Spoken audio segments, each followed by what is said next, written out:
Satu bagian firman Tuhan di dalam Yesaya pasal 11. Yesaya pasal 11 ayat 1 sampai 10. Kita akan baca bergantian Yesaya pasal 11 ayat 1 sampai 10. Saya ayat 1, Bapak Ibu meresponi ayat kedua. Demikian selanjutnya kita membaca secara bertanggapan. Suatu tunas akan keluar dari tunggul Isai, dan suatu taruk akan tumbuh dari pangkalnya. Ayat kedua.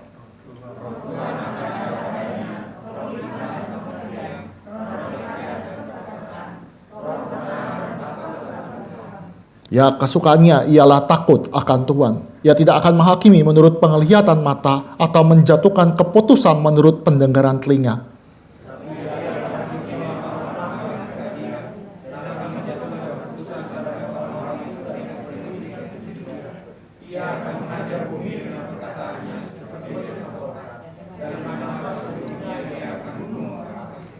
Keadilan akan menjadi ikat pinggangnya, dan kesetiaan akan tetap terikat pada pinggangnya.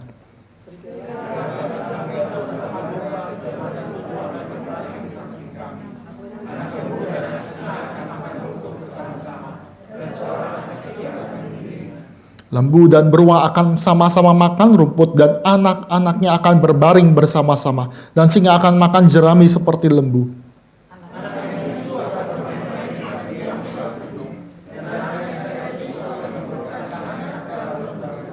Tidak ada yang akan berbuat jahat atau yang berlaku busuk di seluruh gunungku yang kudus. Sebab seluruh bumi penuh dengan pengenalan akan Tuhan, seperti air menutupi lautan.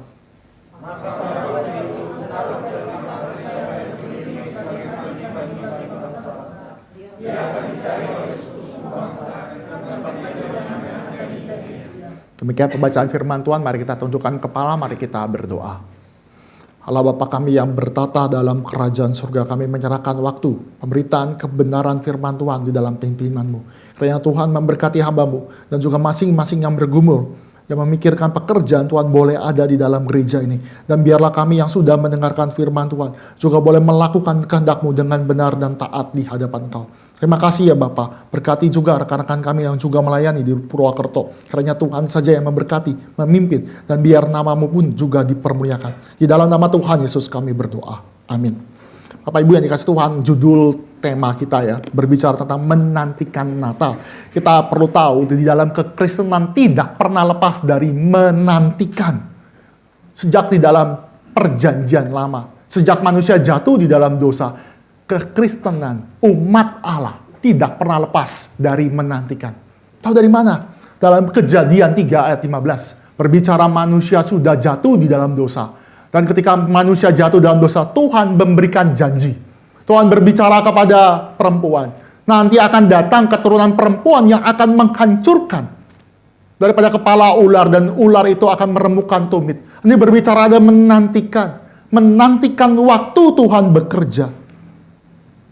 Di dalam perjanjian lama juga berbicara bukan cuma di Kejadian, tetapi melanjutkan di dalam sejarah keselamatan. Paling dekat adalah dalam Nuh. Bapak Ibu, Nuh itu membuat bahtera. Dia mengabarkan kabar baik kepada orang-orang sekitar dan menunggu waktunya Tuhan.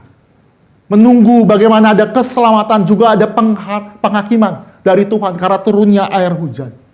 Bapak Ibu yang dikasih Tuhan, 120 tahun Nuh itu bangun bahtera.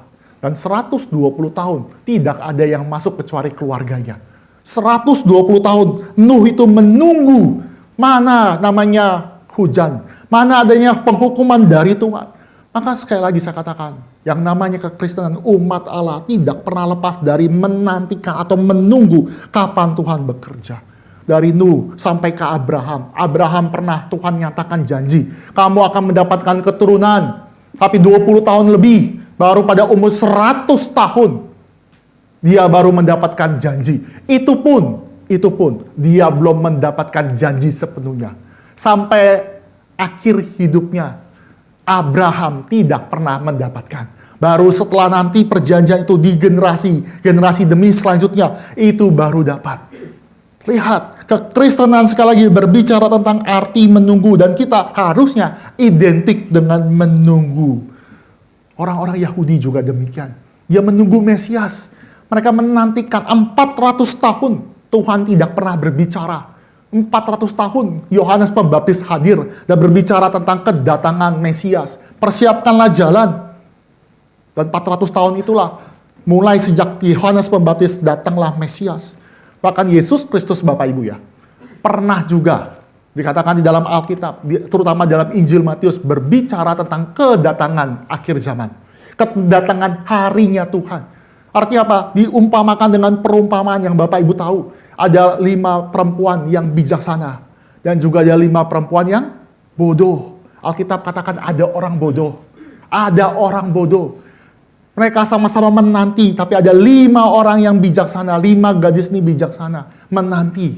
Lalu dikatakan perumpamaan selanjutnya juga bagaimana? Tentang talenta. 3 orang diberikan talenta, berbeda-beda, tetapi mereka menunggu bagaimana tuannya kembali pulang.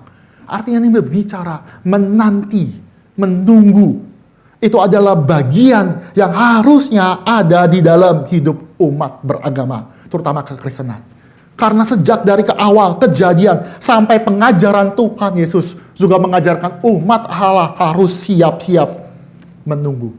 Berbicara tentang yang namanya menantikan. Ini berbicara juga dengan Advent. Advent itu artinya kedatangan. Kedatangan Yesus, kedatangan Mesias itu. Kedatangan ini berbicara bukan hanya di dalam masa sekarang, tetapi kita harus merefer balik ke dalam perjanjian lama. Kita adalah umat Allah, kita adalah umat Allah, kita adalah gereja. Maka berbicara tentang gereja, gereja bukan dibangun hanya di dalam perjanjian baru, tetapi gereja itu sudah ada sejak di dalam perjanjian lama. Maka kalau kita berbicara tentang menunggu, maka kita harus juga masuk bagaimana orang-orang di dalam perjanjian lama menunggu, menantikan, bersabar, menunggu waktunya Tuhan. Karena kita berbicara bahwa kita ini bukanlah penonton.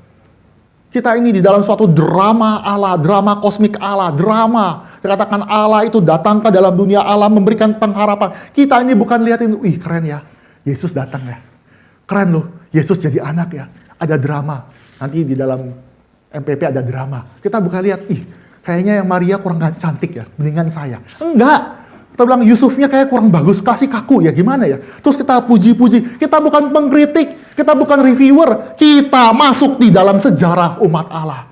Kita pemain di dalamnya, kita masuk ke dalamnya. Untuk apa? Belajar juga menantikan bersama umat Allah. Kita masuk ke dalamnya. Ini bukan bicara, oh ya sudah ada kritik, kita ada gap yang jauh. Tapi kita masuk. Saya pernah suatu kali ya, nonton film drama Korea.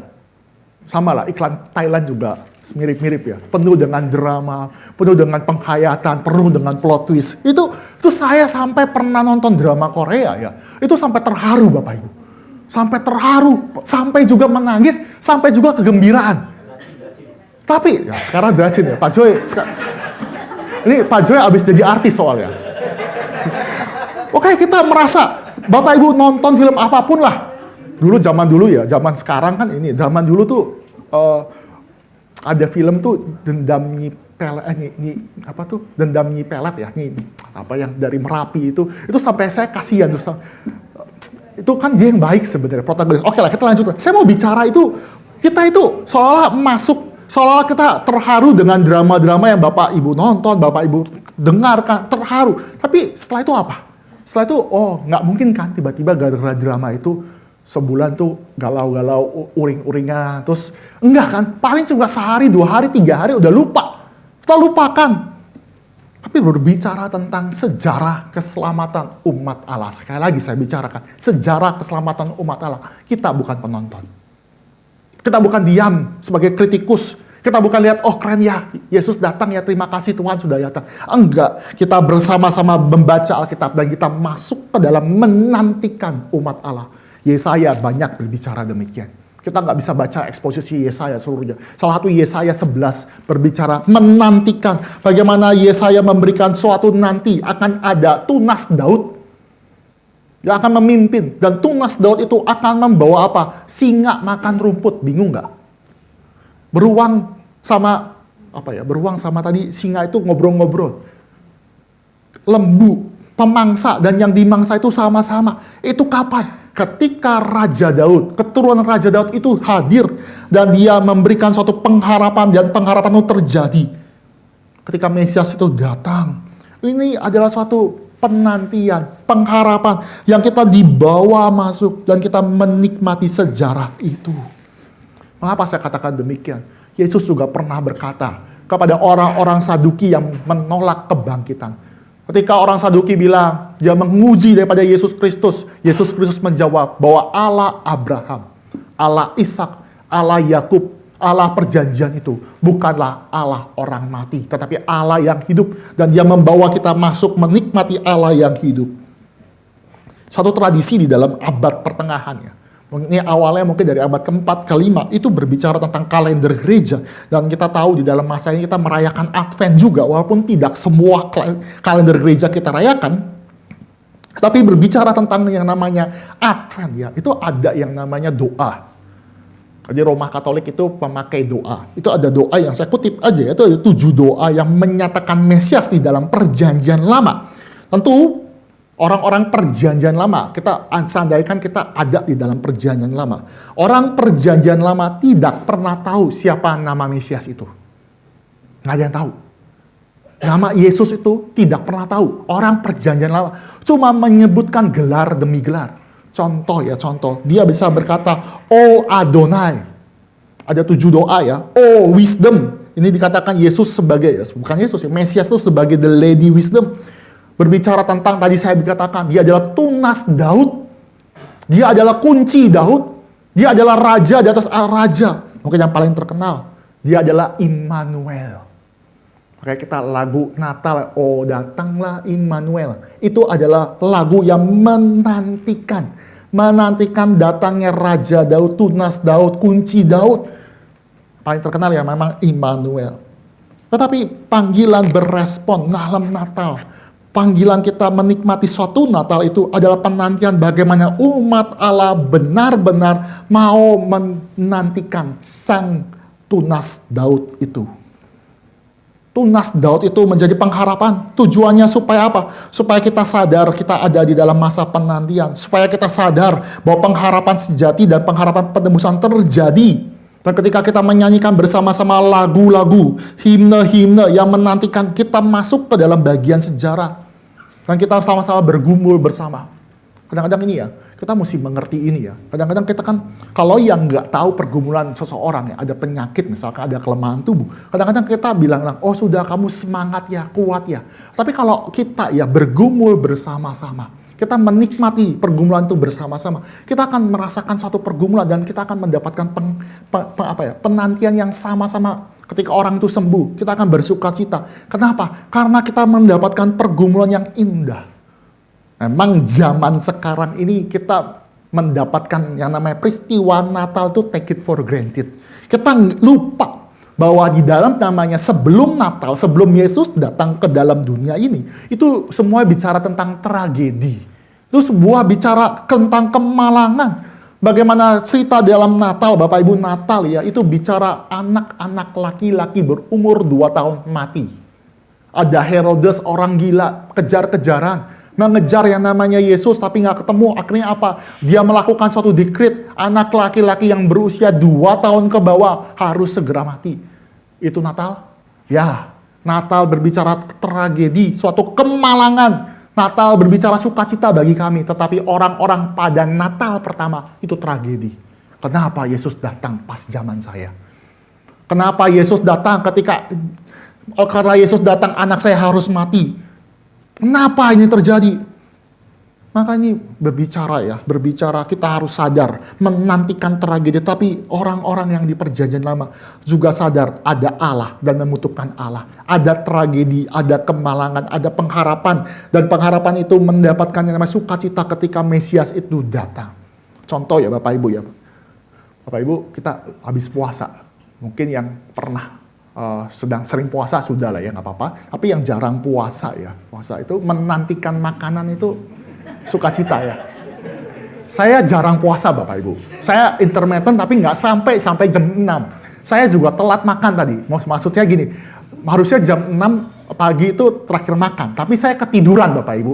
Kecapean, ketiduran, bangunnya lebih telat. Ya sudah, saya coba berusaha. Tapi yang namanya menantikan itu perlu kesabaran. Menantikan, Bapak Ibu, menantikan. Saya menantikan. Tapi kenapa saya menantikan? Menantikan itu karena saya tahu makanan yang nanti saya makan itu akan nikmat, Bapak Ibu. Kenapa saya mengatakan makanan nikmat? Karena saya tahu, saya pernah mencicipi. Makan tuh enak, sukacita, ada sukacita. Maka sama Bapak Ibu. Kenapa umat Allah di perjanjian lama mau nantikan Tuhan? Karena mereka pernah menikmati kehadiran Tuhan. Enak loh. Kehadiran Tuhan di padang gurun. Ada yang namanya tiang awan, tiang api, sukacita. Ada kemenangan demi kemenangan. Raja Daud, Raja Salomo yang berkuasa. Itu sukacita dan mereka pernah mencicipi kehadiran Tuhan. Berkat-berkat Tuhan hadir dalam kerajaan Israel. Dan ketika Tuhan itu marah dan menghukum, maka orang-orang Israel akan ingat masa yang lalu dan menantikan Mesias sejati datang. Sama Bapak Ibu. Kita sama. Kita ada di masa, kita harus sadar, kita harus menikmati cinta kasih Tuhan. Dan sekarang kita lagi masa menunggu Kristus datang kedua kali. Maka ketika kita menikmati itu, kita harus menikmati itu juga di dalam keseharian, di dalam sederhana, hal yang sederhana. Dan kesederhanaan itu harus kita responi juga dengan kehadiran Tuhan, dengan cicipan, dengan sukacita. Ini indah sebenarnya. Bapak Ibu, ini ngomong ini ngawang. Mengapa saya katakan ngawang? Karena kita bukan orang Yahudi. Orang Yahudi ketika mau beribadah minimal mesti bawa binatang. Bapak Ibu, di sini bawa binatang? Enggak ya. Minimal bawa merpati. Minimal bawa yang namanya merpati yang tidak bercacat. Minimal bagi orang miskin dia bawa burung tekukur. Dan bawanya itu bukan harus bawa dari Lipo Cikarang tuh deket ya Bapak Ibu. Lipo Cikarang ini dari sini dari mana ya? Dari sini paling ke tempat-tempat Bapak Ibu paling lama 30 menit, 40 menit. Tapi kalau di dalam perjanjian lama, kalau kita ikut bergumul merasakan penantian Kristus datang, Mesias datang, itu orang setiap minimal 3 kali setahun ya. Dia harus bawa persembahan dari rumahnya ke Yerusalem, ke bait suci. Bayangkan Bapak Ibu. Bayangkan kalau dia bawa domba, dombanya nggak mau jalan. Bayangin domba ya, nanti ada domba nakal juga nanti di MPP. Anak-anak saya maksud saya. itu termasuk lah. Dombanya nakal. Terus apa yang terjadi? Emosi gak? Ini mau cepet-cepet, mau pengen melakukan persembahan. Mau nyampe ke Yerusalem. Tapi dombanya nggak jalan. Kita pukul salah. Tiba-tiba cacat pulang lagi. Galau. Bingung. Beribadah dengan posisi, sudah susah sekali. Harus menikmati Tuhan. Tetapi satu sisi ada syarat-syarat ibadah yang begitu besar. Ibadah sulit sekali. Tetapi kita take it for granted. Kita ibadah udah datang bawa diri. Tapi kita nggak mengucap syukur. Ini adalah pekerjaan Kristus yang kita harus cicipi. Sekaligus kita nantinya menantikan Kristus datang kedua kali. Mengenal Kristus yang lebih dalam, lebih indah lagi. Cicipan itu begitu indah. Kejadian 3 ayat 15 berbicara tentang proto-evangelion. Proto itu pertama, proto itu prototype, itu proto itu pertama. Evangelion itu berbicara kabar baik. Kabar pertama, kabar baik yang pertama yang Tuhan berikan. Artinya Tuhan memberikan bahwa kamu sudah di dalam dosa. Ya, kamu sudah jatuh di dalam dosa, tetapi aku tidak meninggalkan engkau. Nantikan pekerjaan Tuhan. Nantikan pengharapan yang Tuhan berikan ketika waktunya sudah genap. Sudah genap. Maka kalau kita ngerti ini ya, maka ngerti ini. Di dalam Christmas, di dalam Natal, menantikan Natal, kita nggak akan bicara hanya celebration.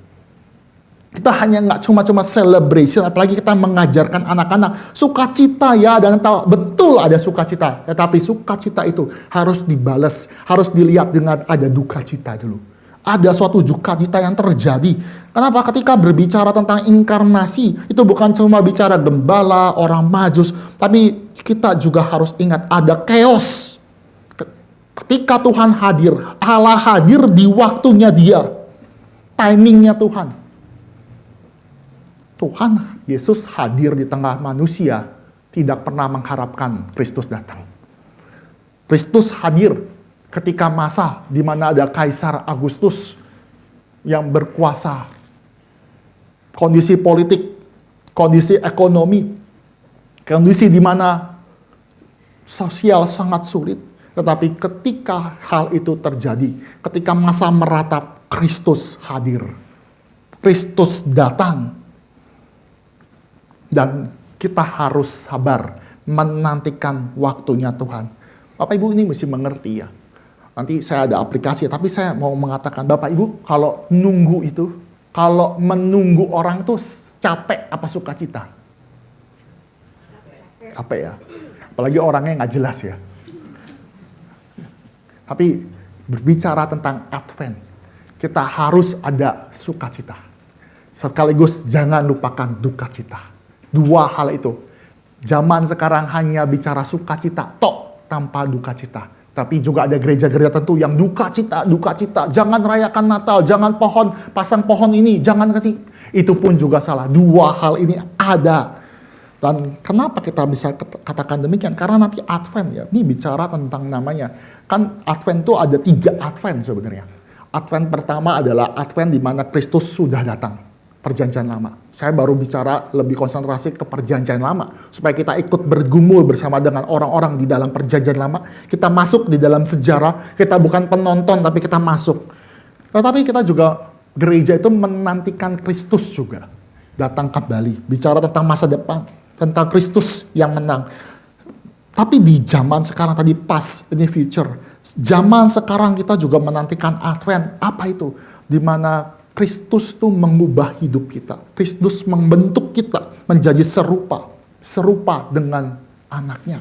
Maka aplikasi ya, ini saya nggak lama berbicara tentang aplikasi. Kita bicara apa sih aplikasi yang menantikan Natal? Sikap kita, apa yang harus kita lakukan ketika berbicara tentang penantian akan datangnya janji Tuhan. Kita bicara tentang namanya Kronos dan Kairos. Kita berada dalam kita bicara tentang Kronos yang berjalan. Tetapi ada waktunya Tuhan, Kairos, waktunya genap. Dan saat itulah kita harus siap.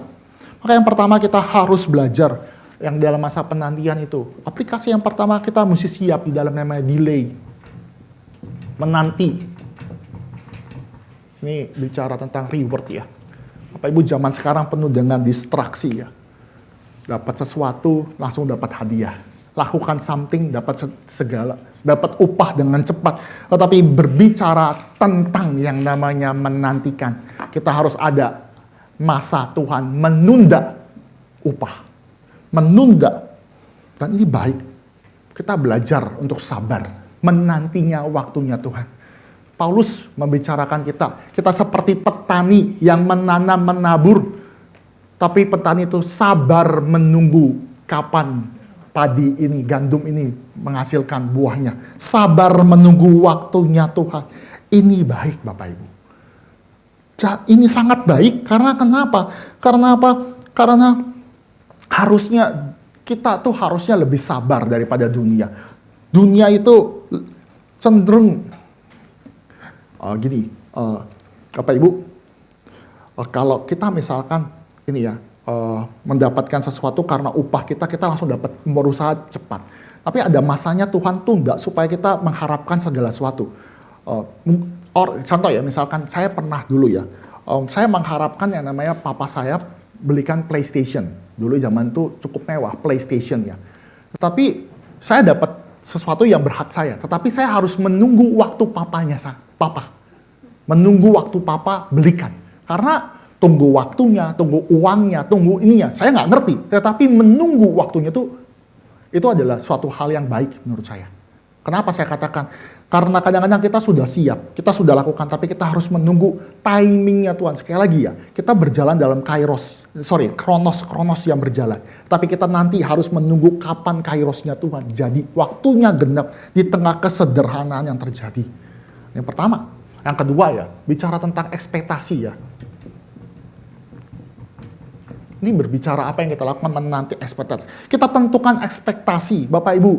Kalau datang hari ini puasa terus nggak ada makanan, pulang lagi apa enggak? Cari makan. Tapi kalau makanannya nggak suka, pasti kita pulang. Kita harus set ekspektasi dengan benar. Kita menantikan, jangan ekspektasi yang kita dapat kado. Natal itu dapat kado, dapat hadiah, dapat pujian, dapat sesuatu. Enggak. Bapak Ibu, kalau punya anak sih baru ngerti ya. Waktu masa empasi ya. Empasi, Bapak Ibu tahu ya harusnya ya. Empasi itu kan masa setelah 6 bulan tidak kasih. Lanjut ke dalam masa yang makanan yang lunak, tapi juga nggak terlalu lunak. Makanan keras juga nggak terlalu keras, makanya perlu empasi, masa persiapan, makanan persiapan ya, setelah itu ya persiapan ASI ya.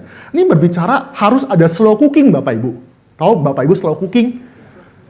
Kok slow cooker ya slow cook ya, pakai slow cook, metode slow cooking, tapi slow cooker itu kan nggak bisa ya namanya. Bapak Ibu pakai slow cooker terus berharap cepet dong matangnya, cepet, nggak bisa. Ekspektasi kita harus diset.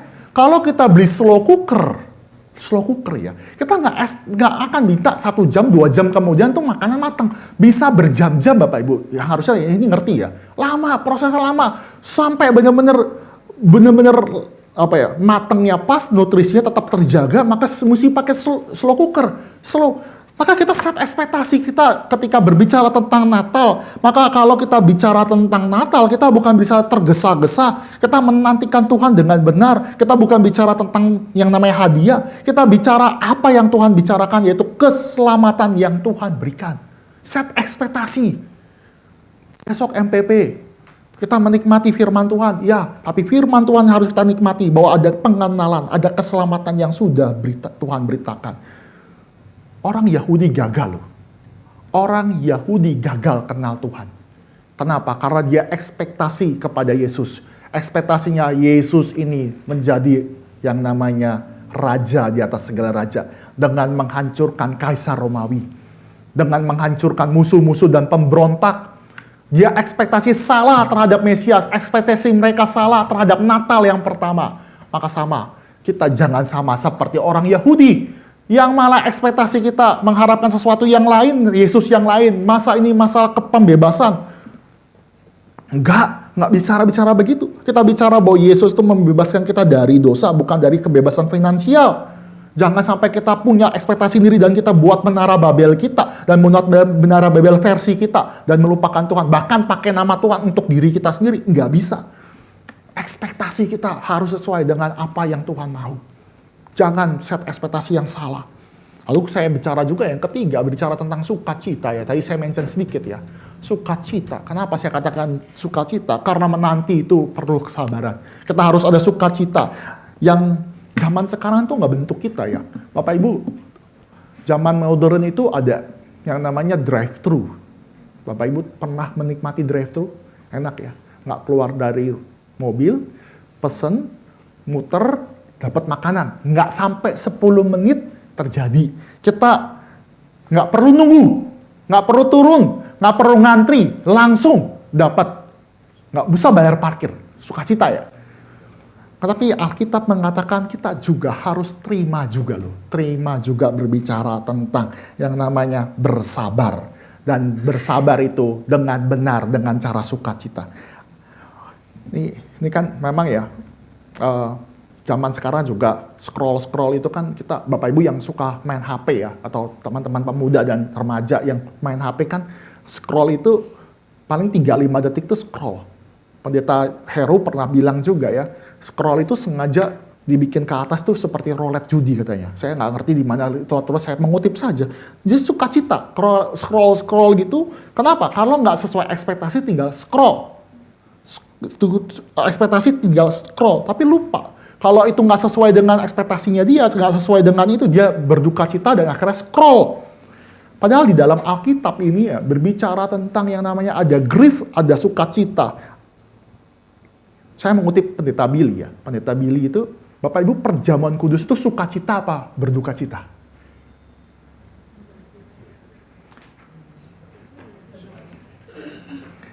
Perjamuan kudus, kemarin kita bulan lalu sudah merayakan ya. Sukacita atau dukacita? Sukacita. Tapi dibilang katanya mengenang penderitaan Yesus. Sukacita ya kita? Dua-duanya. Jawabannya dua-duanya.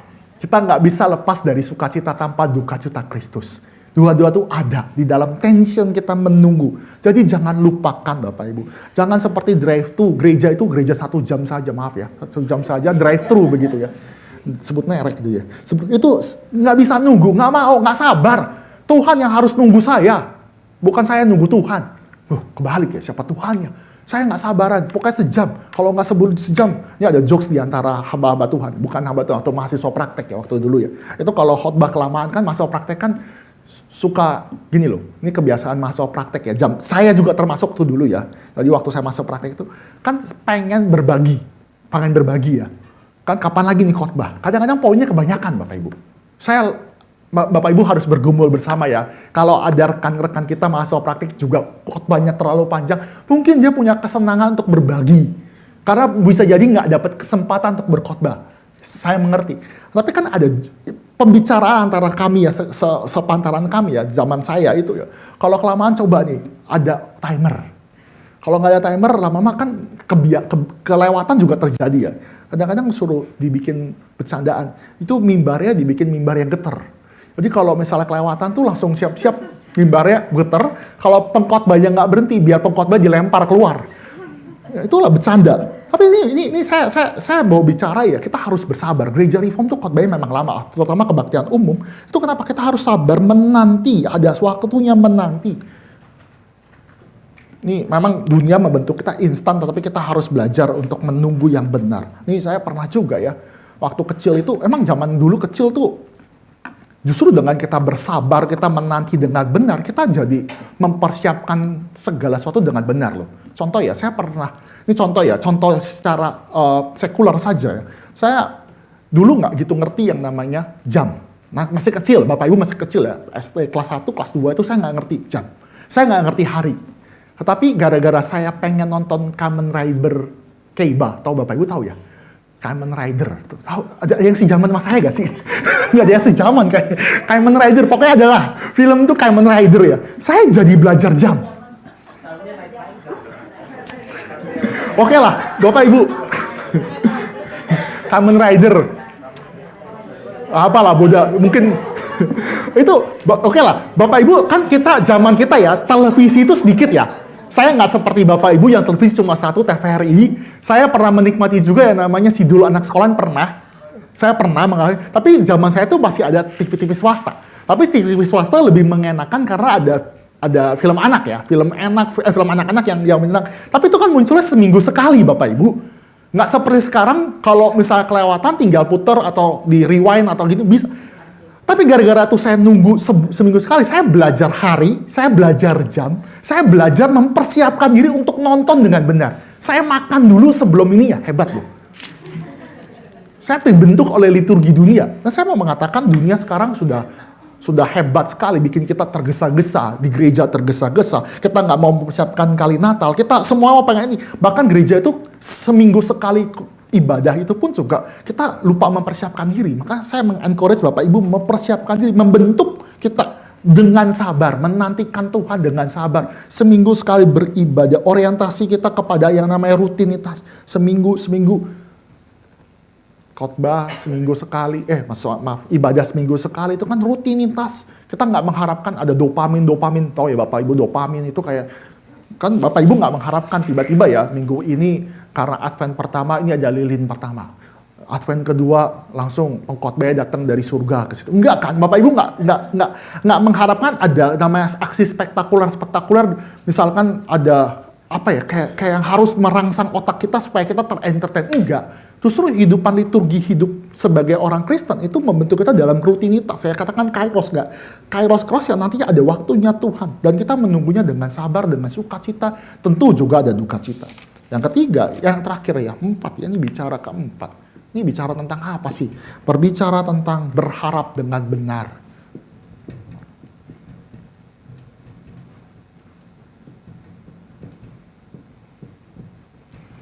Bapak Ibu, saya nggak tahu ya, ini panitia ada dress code nggak? Ada ya, biasanya ada. Nggak apa-apa, saya nggak masalahkan dress code. Tapi banyak Natal itu pakai dress code. Minimal dress code-nya merah, hijau. Kalau nggak merah, hijau, putih. Itu minimal banget. Biasanya orang mempersiapkan diri dengan dress code. Dengan yang, ini mestinya bukan berharap, tapi mempersiapkan, bersiap ya.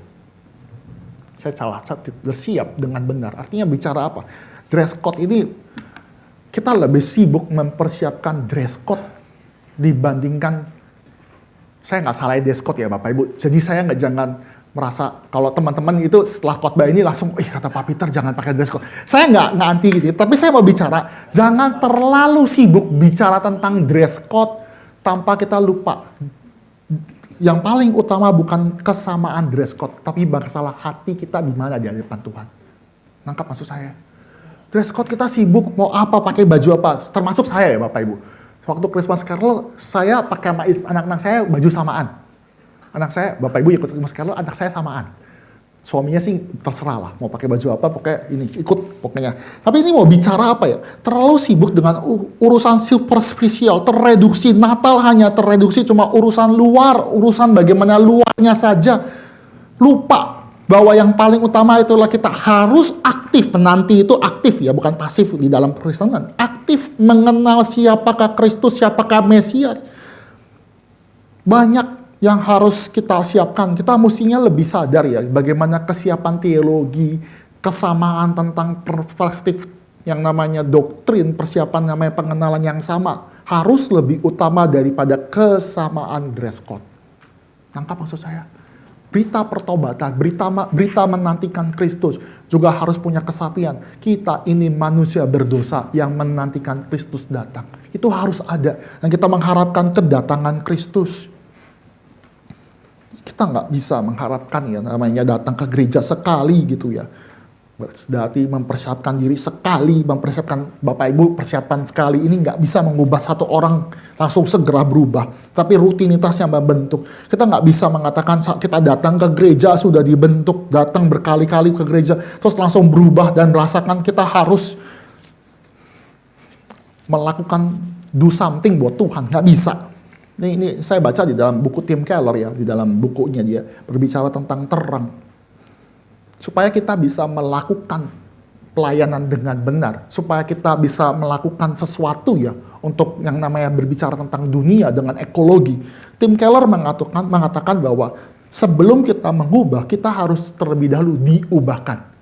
Sebelum kita bawa terang ke dunia yang sudah jatuh dalam dosa, kita harus diterangi dahulu dengan kebenaran firman Tuhan. Ini yang harus dipersiapkan. Kita panitia, kita pengisi acara. Sebelum kita membagikan terang, sebelum tanda kutip kita perform, terlebih dahulu kita harus punya satu kesiapan.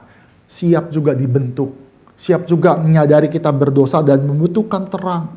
Bapak Ibu, kalau kita bangun tidurnya tuh gelap, yang harus dilakukan, kalau misalkan tuh masih gelap, Bapak Ibu harus nyalakan lampu, baru bisa melakukan something. Bapak Ibu nggak bisa melakukan something, kalau nggak nyalain lampu, Bapak Ibu bisa jatuh, terantuk, bisa salah. Sama, sebelum Bapak Ibu melayani gereja, belum melakukan persembahan, melakukan pelayanan, memberikan talenta, terlebih dahulu kita harus menerima Kristus sebagai Tuhan. Pertobatan itu harus ada, mempersiapkan kita, mempersiapkan dengan benar. Maka terang itu harus datang kepada kita terlebih dahulu. Inilah berbicara tentang menantikan Natal. Menantikan, dan sampai sekarang ya, sampai nanti generasi selanjutnya, sampai nanti Kristus datang kembali, kita terus menantikan, dan kita menantikan dengan posisi seperti ini. Menutup Bapak Ibu, perumpamaan Yesus tentang gadis yang bijaksana juga demikian. Kita harus bersiap-siap dengan cara apa? Kita sesuai punya yang namanya hikmat bijaksana dari Tuhan, pengenalan yang benar, pertobatan yang sejati, relasi yang benar. Karena itu yang paling utama. Kiranya firman Tuhan memberkati kita, menguatkan kita. Mari kita tundukkan kepala, kita berdoa. Allah Bapa kami yang bertata dalam kerajaan surga, sekali lagi kami mengucap syukur karena Tuhan memberikan kami yang terutama.